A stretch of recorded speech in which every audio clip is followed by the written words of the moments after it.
അമ്മ ഭരണസമിതിക്കും പ്രസിഡന്റ് ശ്വേതാ മേനോനുമെതിരെ രൂക്ഷ വിമർശനവുമായി നടിമാർ. ശ്വേതാ മേനോൻ BJP നയങ്ങൾ നടപ്പിലാക്കാൻ ശ്രമിച്ചുവെന്നും അതുവഴി അദാനി ഗ്രൂപ്പിൽ നിന്നും 15 കോടി ഉറപ്പാക്കിയെന്നും മാല പാർവതി പറഞ്ഞു. സംഘടനയിൽ വർഗീയ ധ്രുവീകരണം ഉണ്ടാക്കാൻ ശ്രമിച്ചു. അൻസിബയെ ജിഹാദി എന്ന് വിളിക്കുകയും വർഗീയമായ വ്യാജ പ്രചാരണങ്ങൾ നടത്തുകയും ചെയ്തു എന്നും മാല പാർവതി ആരോപിച്ചു. ഇതൊരു വലിയൊരു കാര്യം പറയുന്നത് എന്താണെന്നറിയാമോ? 15 കോടി രൂപ ശ്വേതയുടെ വിശ്വാസ്യതയില് അദാനി ഗ്രൂപ്പ് ഇവരുടെ കുറെ പരിപാടികളുണ്ട്.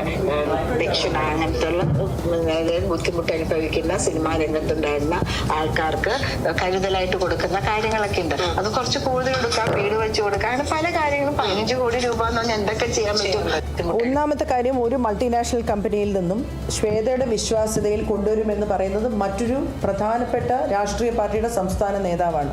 ഞങ്ങളുടെ അറിവിൽ അവർ അമ്മയുടെ മെമ്പറല്ല, സംസ്ഥാന നേതാവാണ്, മുൻ കൗൺസിലറാണ് ശ്രീമതി പത്മജ എന്നാണ് ഞാൻ മനസ്സിലാക്കുന്നത്. അപ്പം ഇവര് എങ്ങനെയാണ് ഈ വിഷയം സംസാരിക്കുന്നത്? ഇവർ അമ്മയുടെ നേതാവാണോ? ശ്വേത പലവട്ടം പറഞ്ഞു അവർ കോൺഗ്രസ് ആണ്, അവർക്ക് കോൺഗ്രസ് ആകാം, BJP ആകാം, CPM ആവാം, അല്ലെങ്കിൽ CPI ആകാം. ഞങ്ങൾക്ക് ആർക്കും അതിൽ ഒരു വിരോധവുമില്ല, ഒരു അയിത്തവുമില്ല.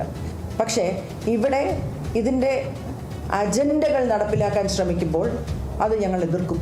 അത് ചോദ്യം ചെയ്യുന്ന ഒരാളായിരുന്നു അൻസിബ എന്ന മുസ്ലിം നാമധാരിയായ വ്യക്തിയെ വർഗീയവാദിയാക്കി, ജിഹാദിയാക്കി അവിടെ നിന്ന് ഓടിക്കാനുള്ള ശ്രമമാണ് അവിടെ നടന്നുകൊണ്ടിരുന്നത്. ശ്വേത പ്രസിഡന്റായ ഭരണസമിതി പരാജയപ്പെട്ടത് സാമ്പത്തിക ക്രമക്കേട് മൂലമാണെന്ന് അൻസിബ ഹസൻ പറഞ്ഞു. സാമ്പത്തിക ആരോപണം നേരിടുന്നവരെ എങ്ങനെ തുടരാൻ അനുവദിക്കുമെന്നും അൻസിബ ചോദിച്ചു. ഇപ്പം ഞാൻ മനസ്സിലാക്കുന്ന കാര്യം, ശ്വേത ചേച്ചി പ്രസിഡന്റ് ആയിരുന്ന ഇപ്പോൾ രാജിവെച്ച് പോയ കമ്മിറ്റി, ആ കമ്മിറ്റി അഡ്വോ കമ്മിറ്റി ആക്കാത്തതിൻ്റെ റീസൺ എന്ന് എനിക്ക് മനസ്സിലായ കാര്യം, സാമ്പത്തിക ക്രമക്കേടിൻ്റെ പേരിലാണ് ശ്വേത ചേച്ചി പ്രസിഡന്റ് ആയിരുന്ന കമ്മിറ്റി താഴെ പോയത്. അവരുടെ സാമ്പത്തിക റിപ്പോർട്ട് പാസ്സായില്ല ജനറൽ ബോഡിയിൽ. അപ്പോൾ സാമ്പത്തിക ക്രമക്കേട് നേരിടുന്ന ഒരു കമ്മിറ്റിയെ എങ്ങനെയാണ് അഡ്വോ കമ്മിറ്റി ആയിട്ട് മാറ്റാൻ ജനറൽ ബോഡിക്ക് തോന്നുക? ലോജിക്കലി ഒരിക്കലും ജനറൽ ബോഡി അങ്ങനെ ചിന്തിക്കില്ല.